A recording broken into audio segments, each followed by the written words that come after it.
Great to be joined with Florida's fiscal pit bull, the CFO, Blaise Ingoglia.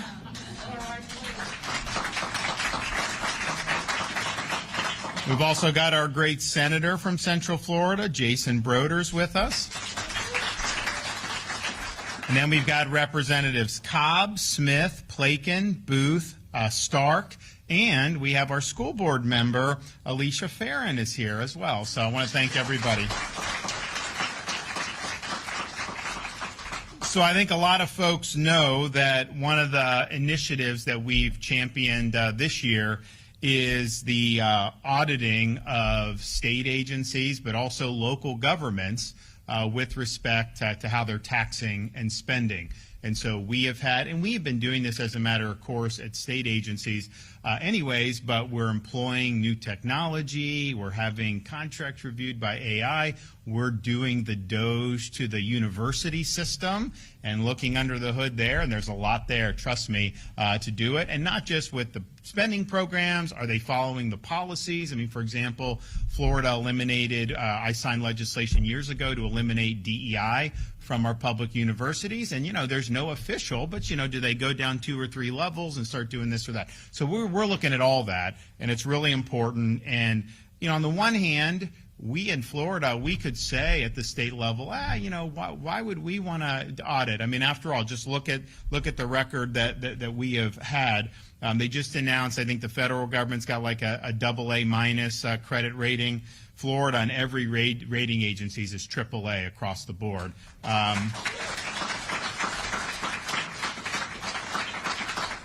We're ranked #1 economy 3 years in a row by CNBC.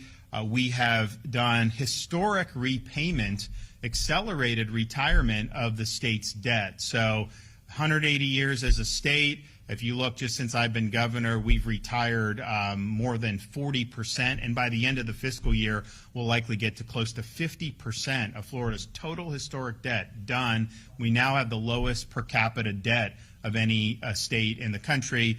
There's a couple that don't have any debt, but of the ones that have debt, we're the lowest per capita.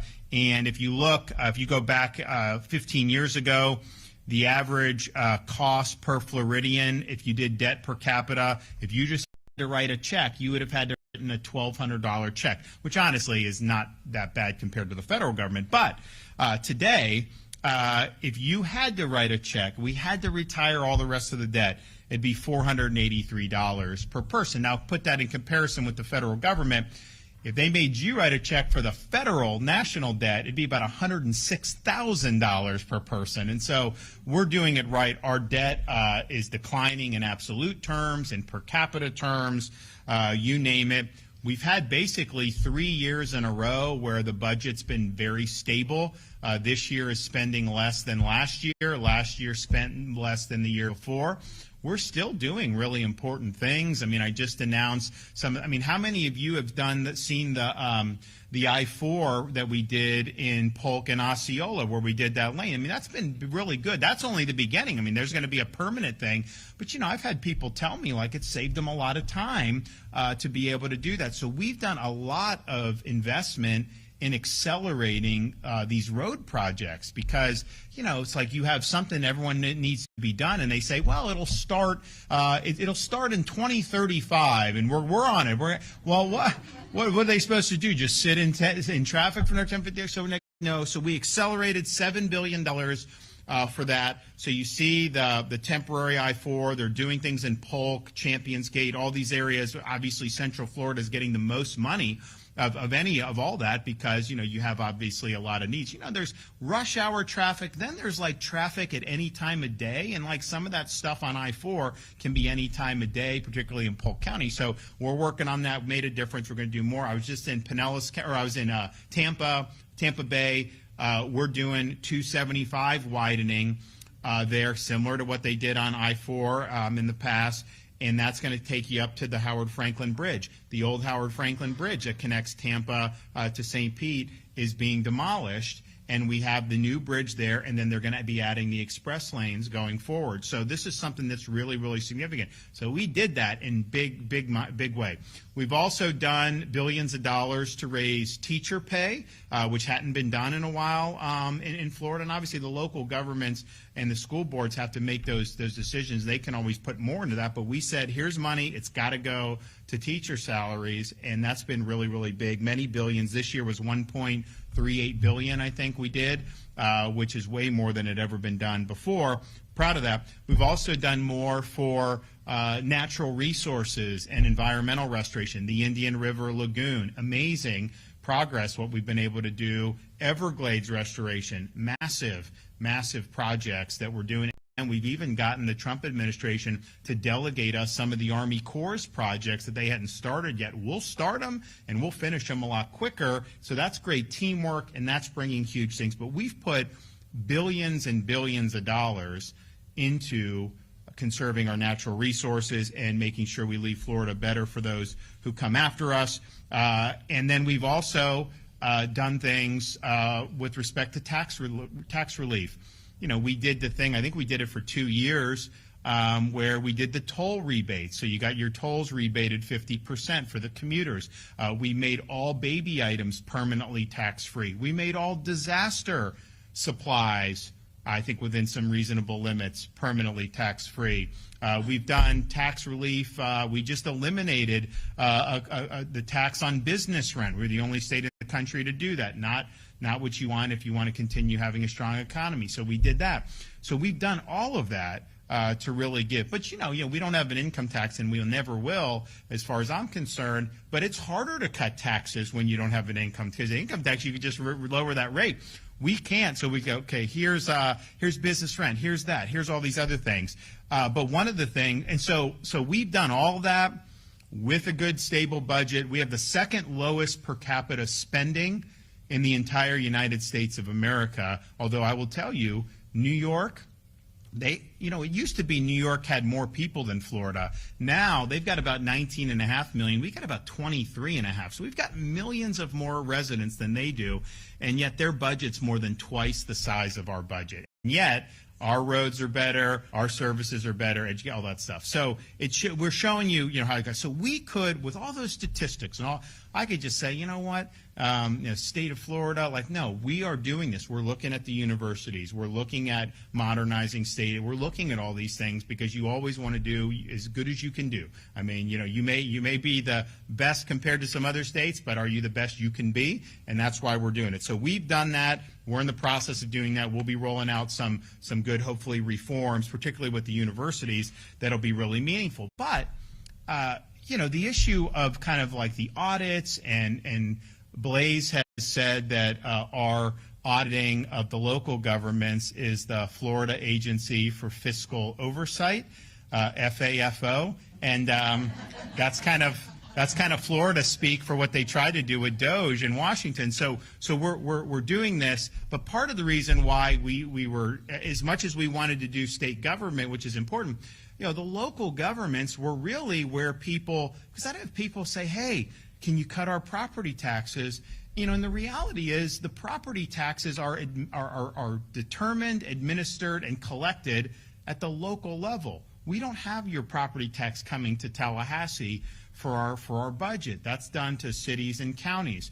So if you have that, but what's happened over the years is you've had property values go up. And there's some positives to that. If that's your house that you bought for $300,000, now it's worth $700,000, and you want to sell it, that's obviously a lot of equity. So there's some positives to that. And then the real estate market was hot, and it was hot. Prices went up around the country because we had inflation, and it was weird kind of how people were buying homes during COVID and all this. But in Florida, we had a lot of demand of people really wanting to be here. You'd have bidding wars. You'd have all this stuff. Now, that markets go up and down. But what was happening is people would have homes that they bought 5 years ago, 6 years ago, 10, 20, whenever, and they're being told, well, actually, you owe more tax because it's worth a lot more now. And they get these assessments, and it's basically an unrealized gain. They're telling you bought a home for $300,000, now it's worth $600,000. You didn't sell it for $600,000, but yet you have to pay tax on that instead of pay tax on the $300,000. And even with homestead, it still goes up because they allow an increase. So people would say, why the tax, all this stuff? And I'm like, trust me, I'm all for it, and we're working on a way to bring relief. We got to do it through the Constitution, the way Florida's government is set up, but we're working on it, and we're going to have something that the voters have to approve, but that will happen. And I think people are going to want to see it.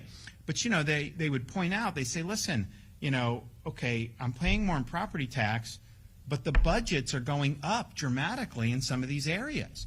And you have some areas that didn't even have net population growth. I think Broward had no net population growth in the last 5 years. The budget's up 60%. And it's like, okay, there was inflation. I get it. Like, we had to put more money into projects that I had approved in the past.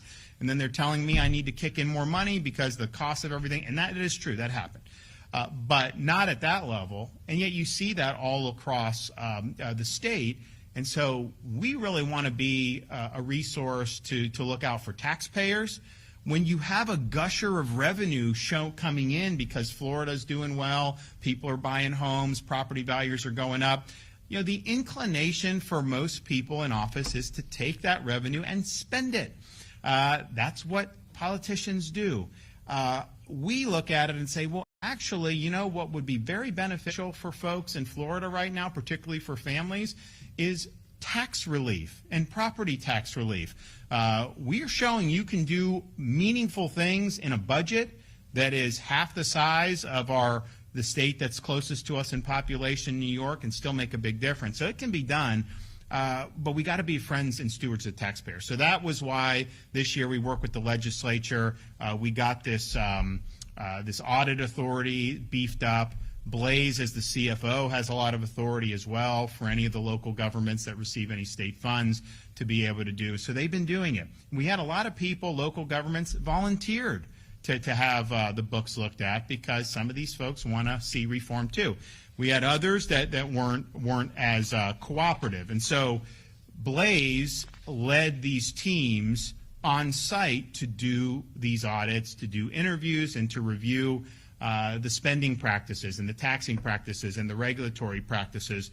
And Orange County was one of those. There was also, he did Manatee, they did Broward, you did Pensacola, Jackson, city of Jacksonville, Hillsborough. So there was a lot. And I think it's been positive. I think there's been a lot of good things that have happened, but there have not been full cooperation with Blaze and his team.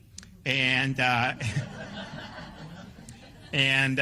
we're here in Orange County because, Orange County was not one that was fully cooperative. Now, look, Orange County, it is an area that has grown some, but I think it's grown about 10% in the last 5 years, which is a lot when you have 1 million plus people. But the budget is up 52% in that same period of time. You went from $1 billion in 2020 to $1.6 billion in the most recent year. So that's a lot. And look, we want to look at this because if there are ways that the services can be done closer to that 2020 number, well, then all that extra revenue, that should go to your pocket as taxpayers. I mean, that's what we want to do. We want to provide relief. And you see the costs of everything that have gone up in recent years.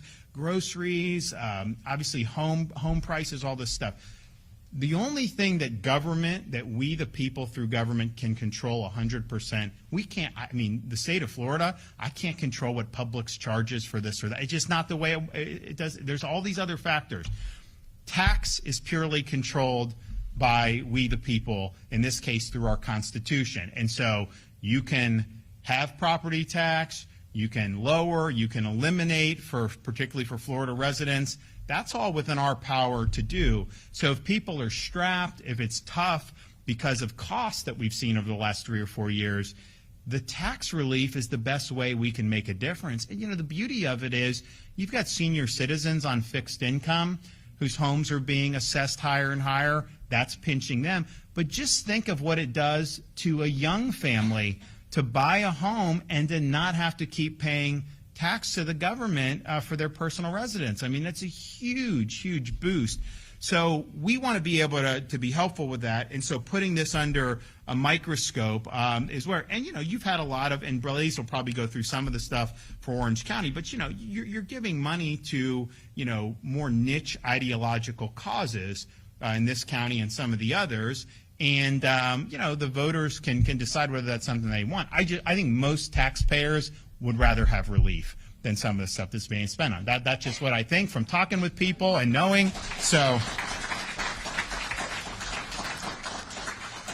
So we've had Blaise and our team, have interviewed different employees from around county government, including several who the county said was involved in things like DEI initiatives, as well as spending decisions in the past. But some of these people were reading off a prepared script.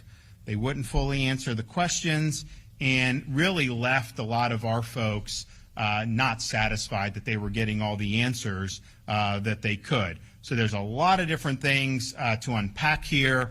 I think Blaise has been somebody that has been a real bulldog on fiscal accountability. He started as a businessman. He started getting involved in politics because where he was over in the Nature Coast area, Hernando County, because their county government was spending a lot. And this was in the 2000 to 2008 real estate boom.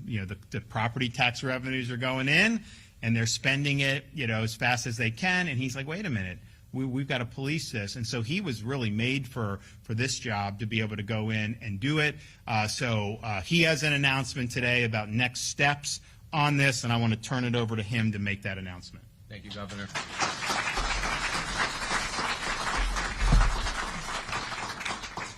Good morning, everyone. Good afternoon, rather. My name is Blaise Ngoli. I'm your Chief Financial Officer. First, I want to thank Governor DeSantis for his leadership on this issue, not only going in and making sure governments are running lean and being accountable, but also leading the charge on property tax reform. We know that housing affordability in general, is a big issue here in the state of Florida because so many people want to move here. So I applaud this governor for leading on this issue. When you bring up property taxes with local governments, I think you're starting to see a trend when you see spike in real estate prices, that government takes the extra tax revenue and they expand government. They're adding programs that probably shouldn't have been added in the first place. They're expanding programs that probably should not have been there in the first place. And in addition, one of the things that they're doing is they're giving out raises to a lot of people in local governments. And now there is a huge disparity between what local government employees are making as compared to just everyday people like you, the private sector. As the governor alluded to, I have been involved in cutting out waste, fraud, and abuse at the local level for decades. So when this opportunity arose, the governor said, hey, I think we should do this and make it a mainstay, something that the state will do every year, which is make sure that we go into the books and hold local governments accountable. Now, when it comes to waste, fraud, and abuse, I will tell you, it is my opinion, and I think we have the data to back this up, is that local governments seem to be far and away the worst when it comes to this spending. Just to give you an idea, general fund budgets, the budgets that are the portion of the local government's budgets that are funded by property taxes, every single city or county have seen their budgets expand in between 60 to about 120%. Now that it is far outpacing population and inflation growth. So we have to ask yourself, where is all this money going to? Now, I have been boots on the ground with the teams around the state and in Orange County also. I'm not going to go into specifics about what we found, but I'm going to tell you what we found was pretty eye-opening. Now, we go through a couple of phases. First is the gathering of the information. We get all the information, then we crunch the information, and then we find some of the issues that we think taxpayers would be very, very upset with, that they were spending their money. Now, why is this important? This is important because we are going to go into 2026 and we are going to put, the legislature is going to put a tax referendum question on the ballot. Now, whether that question is getting rid of property homesteaded taxes altogether, which is our goal, or if it is a large property tax cut, you are seeing it now. Local governments are complaining and they are saying they're already playing defense. They're saying that they are not going to be able to cut because they're going to have to cut essential services. They're saying that they're going to have to cut fire and they're going to have to cut police. They're going to do everything they possibly can to scare everyday citizens and taxpayers into keeping the gravy train going.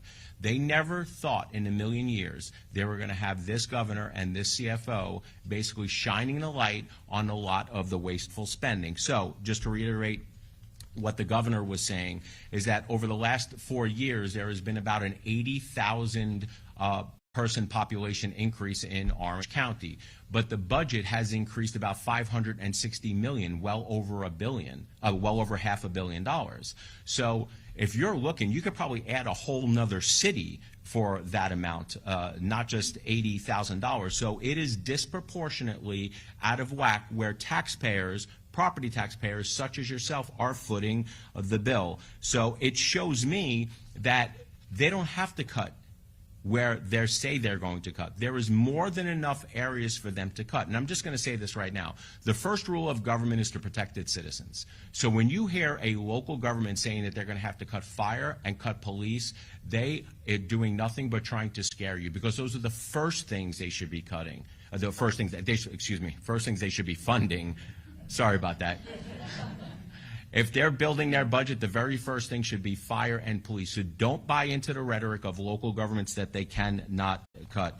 So one of the things that we were doing, boots on the ground, when we were talking to the reviewers and auditors, as I was getting feedback, we started getting information from other counties saying, and basically telling us to point in this certain direction.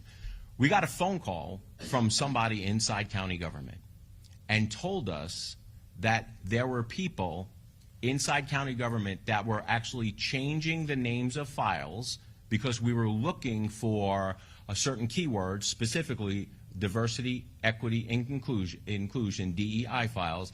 They were changing the names of the files, the PDFs, the contracts, the tags on a computer system in an attempt to try to hide the information from us. Now, this was just a tip. We didn't know if it was credible or not, but we had to do our own diligence and we started looking. So after a while, we started crunching and compiling and looking all this data, and we saw some anomalies that were very, very strange indeed. So upon our team's arrival, we started receiving those tips that Orange County employees were possibly tampering with documents to circumvent our review of their egregious spending.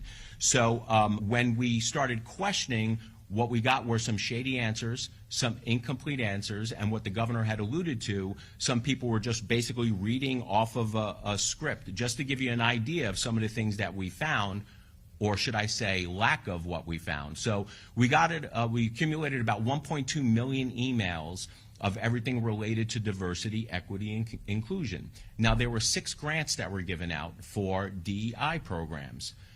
When we started searching the 1.2 million, 5 of those grants were not alluded to in any of those emails. So I wonder what happened with those emails. So it's telling me that it is probable that we did have county employees try to hide some of this information. And these grants would have also been reviewed by staff, citizen review panel, but we couldn't find any of that information.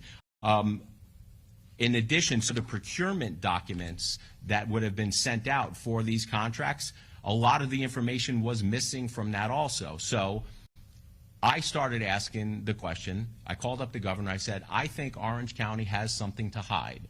So what do we do? So, which leads us to the announcement today. All of that is why I, as the Chief Financial Officer today, are issuing investigative subpoenas for all documents related to these grant programs.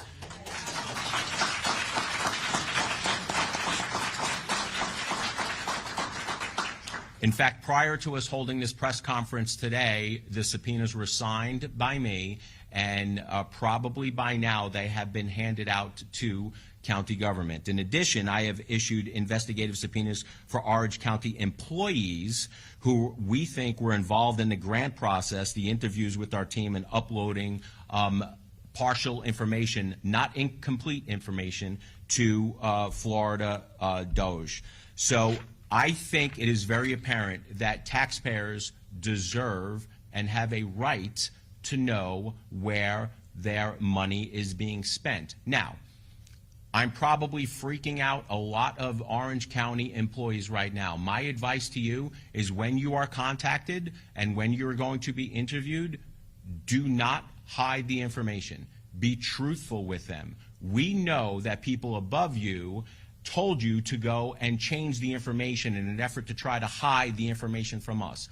Don't lie to us, because if we have to, we will bring in FDLE and digital forensic units to find out exactly who did what. So please be truthful with us, be forthright. Our job is to make sure that we get rid of the spending in advance of a property tax cut. Do not put yourself in a situation where you're lying to law enforcement. When I took office, I promised that I was going to be a fiscal pit bull when it comes to spending. I think we're proving here today, and continue what we're doing every day, that we are rooting out waste, fraud, and abuse, and I'm going to continue to hold those promises. I mean every word that I say. If local governments hear my voice, and if they thought me issuing subpoenas, investigative subpoenas, were just a throwaway, sort of like a threat to local governments, well, Orange County fooled around, and now they're about to find out. Okay, Alicia.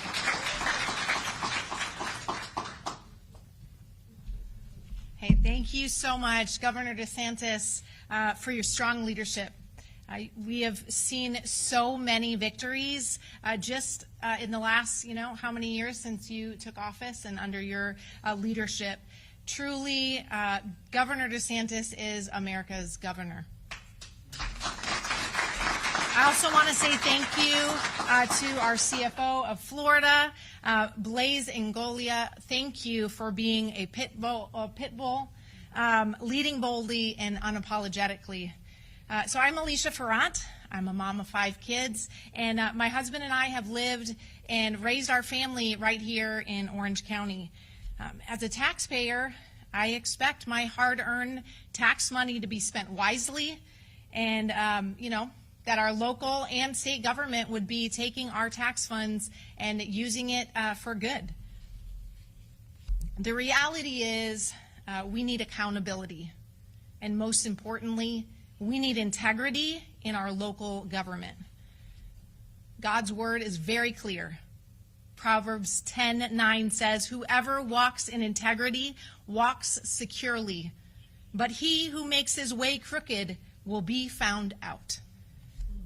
This is one of the main reasons why I ran courageously and took a stand. And against all odds, I won a seat on the Orange County School Board, where I currently serve.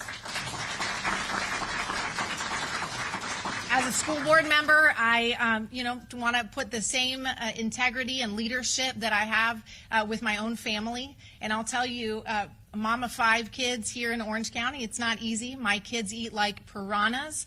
If any of you have kiddos, I got a 10-year-old all the way up to 21, and they eat me out of house and home.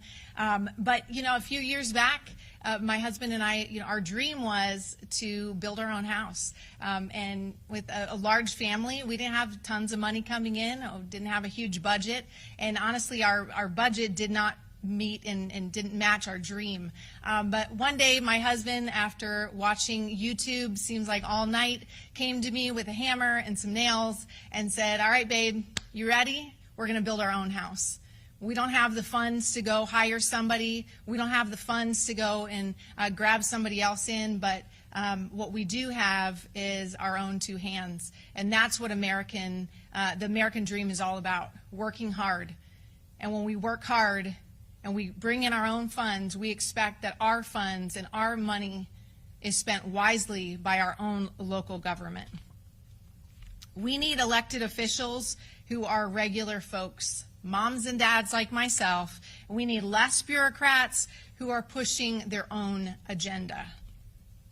Again, I'm thankful for the leadership of Governor DeSantis, who has chosen to hold the state of Florida to a higher standard.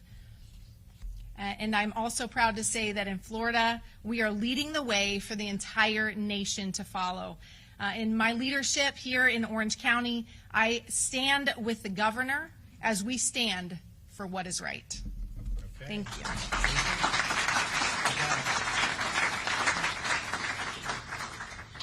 Get a chance to put a bow on this thing today. Thank you very much, Governor.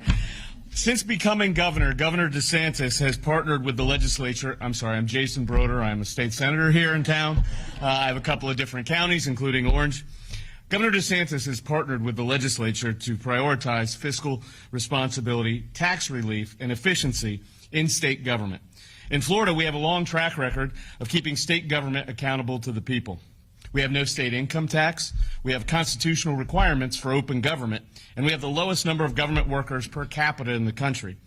The balanced budget that we passed and that the governor signed recently reduces state spending in an era where everybody else's budgets are exploding.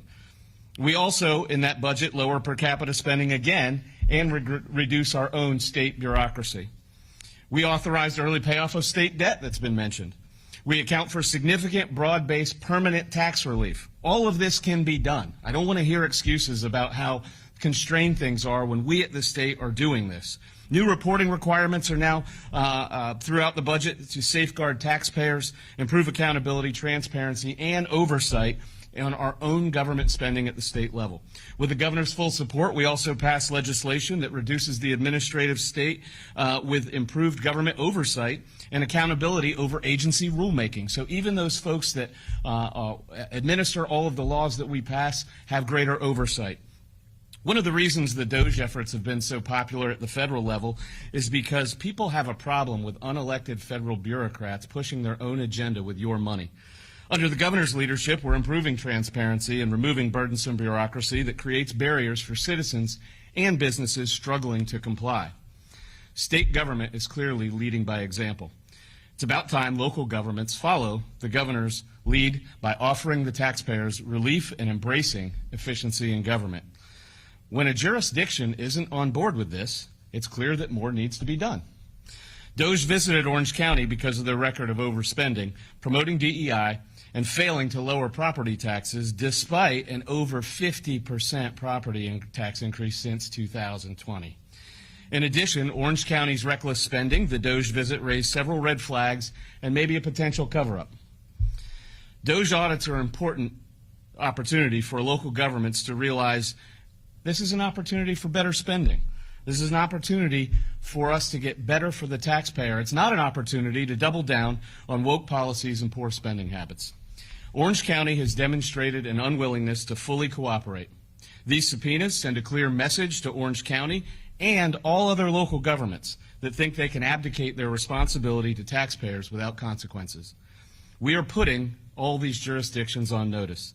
As the governor said, cooperation is no longer an option. We tried to play nice. It didn't work. I want to thank the governor for his commitment to ensuring efficiency at all levels of government, and I want to thank the DOGE team at CFO Angolia for their ongoing audits of local government spending practices. Thank you. Well, thanks, Senator. And so you have all of Seminole County and some of Volusia and some of Orange? So just Orange and Seminole, no more? You had Volusia at one point, yeah. And so what part of Orange do you have? Maitland and Winter Park. Oh, okay. You know, it was interesting that I was talking with someone. They're like, we're from Winter Park, and I was just talking about DOGE, and there's a part of Winter Park in Seminole County. It's like it's like here I've been here so many times, and it's like as governor, I'm like I didn't realize that some of that was actually over there. But we appreciate what you're doing, and thanks for the support on this. I just want to say, there's stuff about, they're going after Alligator Alcatraz. The deportations are continuing. DHS is taking people out of there, and they're moving them out. Our role is to provide more space for processing, detention, leading into the deportation. DHS determines who goes into those facilities and who goes out of those facilities based on theirs. Although we'd be willing to do it, but we are not the ones actually removing them from those facilities and sending them back to their home country. That's being done by DHS, and sometimes there's a pit stop along the way. We have Sheriff Grady Judd from Polk County was at our most recent immigration board hearing, said, we have way more illegal aliens that we're apprehending than DHS is able to house, process, and deport in an orderly fashion. That's why we did Alligator Alcatraz. That's why we're doing the deportation depot up in Northeast Florida in Baker County, right next to Jacksonville. And that is going to be, so we have thousands that can go to Alligator Alcatraz, another 1,300 in Baker County for the deportation depot, and then we're even working on, I'm working on more. So, but the reality is there's a demand, there's a need for many, many more thousands here. And so we've worked to meet that need. Ultimately, if DHS expands their own footprint and capacity, then maybe that need will go down. But as of right now, that need is very strong. And so I do think that they have increased the pace of the removals from there, which is on their time schedule. And then who they send in or don't send in is on their decision. That's we're there to provide, be a force multiplier on all that. And we will continue to do it. I think it's an important mission. You had this guy that was driving this tractor trailer, and he tries to do this crazy U-turn, and he killed 3 people in the process. Come to find out, he and the media was like, why didn't the troopers detain him if he was here illegally? What happened was he came across the border illegally from India, and then Biden gave him a work permit. And so Biden gave him the ability to get this commercial. Now, he still shouldn't have gotten the commercial driver's license, but that's how he was his entree into doing this. And so he went to Washington, he went to California, he got it. He didn't speak English and understand English. He had failed the test abysmally. And it's like, when you have a sign that says official use only or no U-turn or things, like, abide by it. And that's for anybody, but especially when you're behind the wheel of one of those big boys. I mean, that is putting people in jeopardy. And so, yes, I blame the sanctuary policies of California, of course. I blame the company for putting this guy behind the wheel. What, you don't interview people before you hire them and put them in there? If they can't speak English, that's a problem to be able to understand your way around. But this is an individual who knew that he didn't know what was going on around him, couldn't understand all this, and then still made the decision to get behind the wheel of that and put some other people at risk. And that's wrong, and that's why once the FHP got the videos and was able to say there's a criminal offense here, that's why we had the lieutenant governor go and extradite him back here, and he's going to face justice. And we're going to insist that he faces justice. Okay, do we have any questions? What is your message to Orange County Mayor Jerry Demings, who says there's no reason for an audit because they have an independently elected auditor in Phil Diamond, and they also said after you came to visit that they opened the doors for you. So what's your message for that, and also what's your advice that he does with these subpoenas? Well, the CFO would not have issued the subpoenas if all the questions were answered. I mean, this is not performative. He wants answers, and under the law, he's entitled to answers. And I know that you hadn't seen CFOs necessarily flex this muscle in the past. This has been part of their authority for a long time. We then got more authority at the state level through the legislature in the most recent budget. So the elected representatives have spoken clearly that there's a role for state government to go in here, to be on the side of taxpayers. Blaze doesn't answer to the county government. No one else in state government does. And we want to be able to get the answers that he's entitled to. So his subpoenas are justified. Why people were reading off a prepared script I have no idea.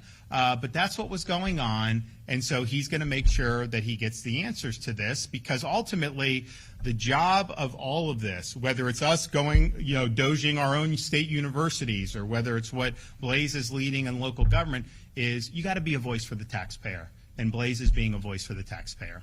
Governor, alligator Alcatraz, there's now an email that's been surfacing from Kevin Guthrie that he sent to a rabbi in South Florida, which he says in a couple of days we're probably down to 0 individuals. Do you know about this email that Kevin Guthrie? I think he was just referring to they're deporting them very quickly. And that's a good thing. That's what we want. We don't determine who goes into the facility. Now, obviously, there's litigation that's been going on that DHS is a party to, and so that may be an influence about where they're sending people. But we're ready to help. We want to continue to help. We have to continue with this mission. It's important, and ultimately it's going to be good for the state of Florida. So, the alligator Alcatraz, this is just people, trying to get spun up to be able to have something. I mean, you'll literally go, there'll be 10 people with signs and stuff. And I'm just like, if it were me, I would find better things to do. I really would. But that's what they need, something to kind of do. But the reality is we're in this more than any other state, leading, and we're going to continue to do it. And so ultimately, it's DHS's decision where they want to process and stage detainees, and it's their decision about when they want to bring them out. But I think they've been having rapid removals from alligator Alcatraz, and I think that's caused the census to go down. But again, that's not necessarily that we control in either direction. Why could the state have made an exception? Why Have could you it? been concerned about the crosswalks here, about safety and so forth, but people are concerned about the 49 lives there at the crosswalk at Pulse, the sidewalks have been paved over. Are you rethinking maybe that policy, or are you still standing firm? So the legislature passed a change in law recently which said there's no street art allowed. And the Department of Transportation put out guidance recently, a couple months ago, reminding everybody. And this has been addressed statewide, not just on any issue under the sun. Blue Lives Matter, this. They're doing it uniformly throughout the state. I think the street art got out of hand. I think it's much better that we use crosswalks and streets for their intended purpose. And I would say on this, who approved millions of dollars for a memorial? I've approved millions of dollars for a memorial. Not painting the road, actually doing a fitting memorial. And a lot of people involved in that have misused money over the years. Why do we not have a memorial done yet?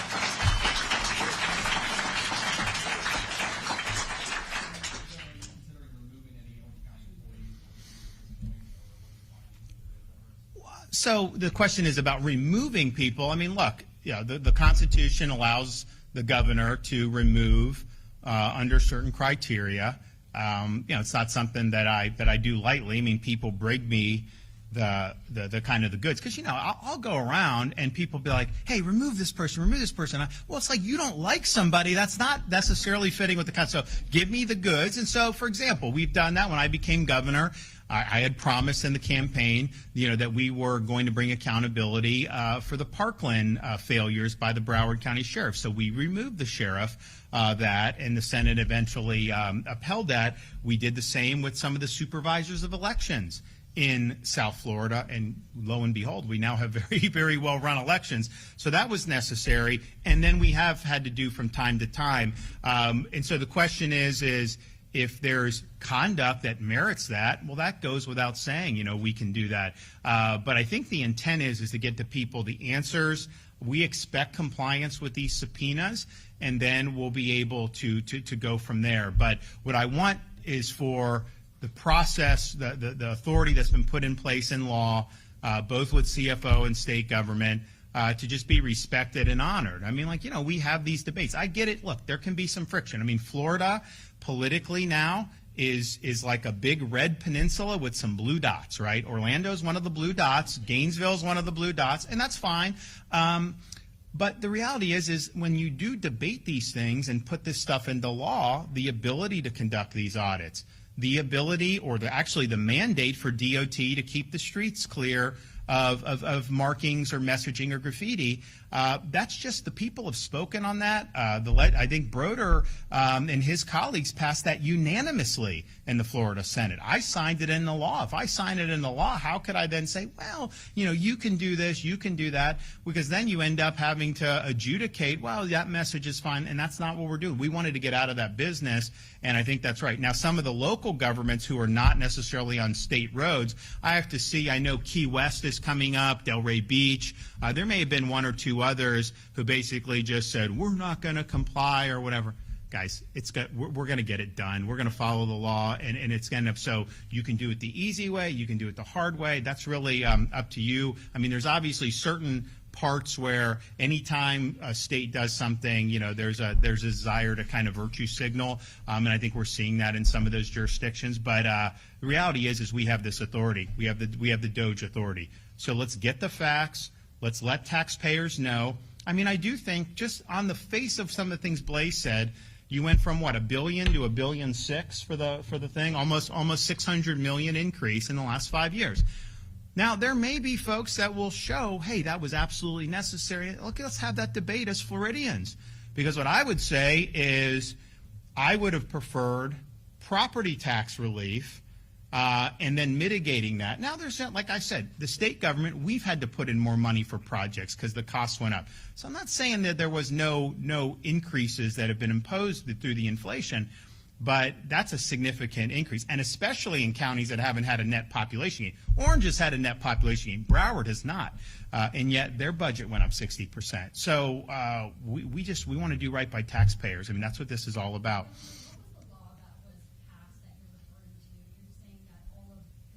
So I would refer you to the DOT memo. My staff can send you the DOT memo. It cites the statute. This was implementing guidance that was published probably a couple months ago by Jared Perdue at the Florida Department of Transportation. And what it does is it says state roads, no. Then it also says local governments have to follow the state standard. And so the way this kind of came up was that you had Key West saying, we don't care, we're going to do Delray Beach, we're going to do all this stuff. And then our department's like, no, that's not what the law says, you can't do it. But then it was like, well, wait a minute, there's a marking, there's a picture here or there around the state. And so there have been a bunch of them with various political viewpoints, by the way, and honestly, probably more viewpoints that are more associated with conservatives. And yet the DOT said, no, we're going to go do that. So my folks can provide that for you. It's very clear. I think everybody knows kind of where we're at with this, and we're just going to abide by the law. That's going to happen. Yeah, go ahead, Blaise. Before we get to that question, just real quick, there's a couple of things I just want to answer and clarify. As far as property taxes, what I'm going to tell you is that this initiative is very, very popular with voters about rooting out waste, fraud, and abuse from local government and lowering property taxes. I see a lot of heads nodding up and down. And the reason being, and the question is, how can you impose this on local governments? Because local governments are not giving their own taxpayers, their own constituents relief. So the state has to come in and do something about it. We are the ones protecting the taxpayers. We wouldn't be in this situation if local governments' budgets did not get out of hand. So we view it as we are sticking up for the taxpayers where local officials are not. Because even that people are complaining that their property taxes are high, we're still seeing some local governments increase budgets and increase property taxes. Now, yes, some of them are cutting budgets, and we thank them for that. Some of them are adopting rollback rates and not increasing their budgets. We thank them for that also. But at the end of the day, this issue is going to be on the 26th ballot, and people are going to vote overwhelmingly for property tax relief. I also want to answer the question that was asked about the audits, saying that mayors were talking about the audits and say, hey, we're already doing audits. We are going one step further than an audit. An audit basically says, what an auditor does for these local governments are saying that contracts have been signed, they were procured correctly, they were signed correctly, they were paid out correctly, money went in out correctly. We are checking that, but we're also asking, was the contract that was actually signed a good use of taxpayer dollars? And I'm going to tell you, when you find out what some of these governments are paying, the answer is going to be overwhelmingly no. So Demings can say, auditors have checked everything, everything checks out. He's not checking or answering the question, was the initial contract that was signed a good use of taxpayer dollars? How many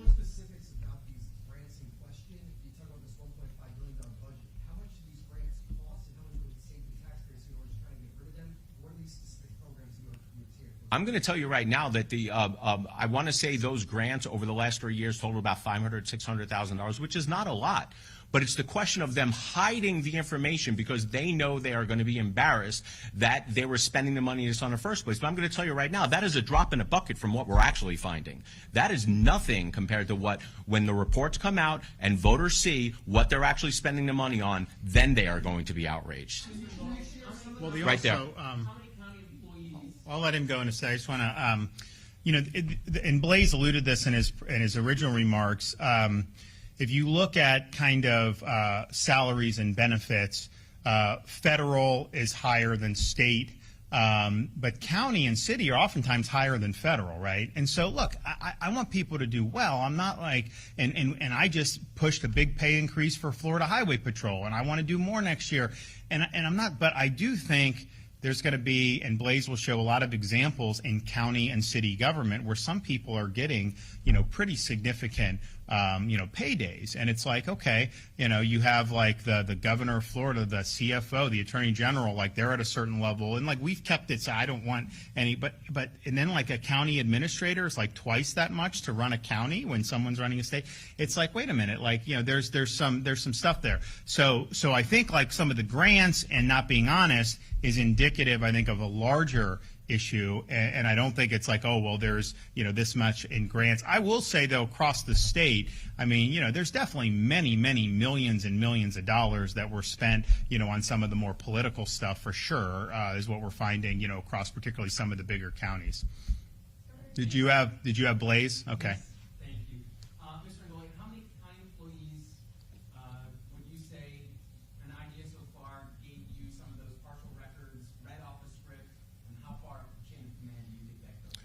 So the first answer to that question is I'm not going to disclose how many investigatory subpoenas we issued today because it is part of a pending investigation. But I will tell you that this may not be the end of the investigatory subpoenas. If we sit down and we have conversations and they say that their superior told them to do that, and then we issue an investigatory subpoena to them and they say their superior told them to do it, we're going to continue until we find out who made the final decision to hide the information from the state.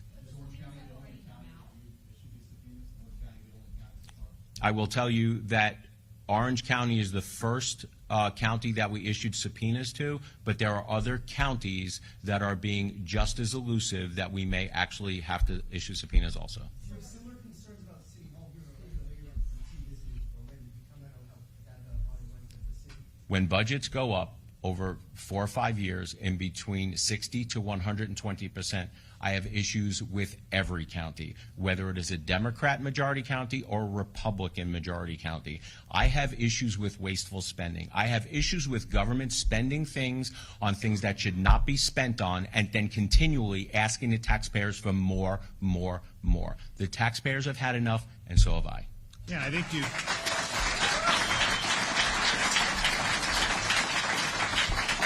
And you've definitely seen some of these red counties, because, like there were people that have, since COVID especially, fled to some of the red counties in large numbers. Property values went up, gusher of revenue, and then they're spending. So that is true, and I don't think it's just a partisan issue. But I mean, it's frustrating on the property tax because, first of all, my position is, you own your home in the state of Florida. If that's your homesteaded residence, I don't think you should have to pay rent to the government. I think you should own your home. And so I have a philosophical objection to taxing people on their private residence. You have investment properties, commercial, that's different. Like if I was starting society anew, I wouldn't tax any of it. But, we are where we are, and a lot of them do. So, but certainly for your primary residence as a Florida resident, homestead, that would be my position. And I think we can get there. But man, it's like if you have tax and you buy a house for $400,000, you should not then all of a sudden, a few years later, say it's $800,000. It's an unrealized gain. And so it should be whatever you paid for it, and that should have been the standard all along, and that would have saved a lot of people just to do that. Instead, they add and add and add. And, if you guys buy stock, you hold the stock. You don't pay if it doubles in value until you actually sell it.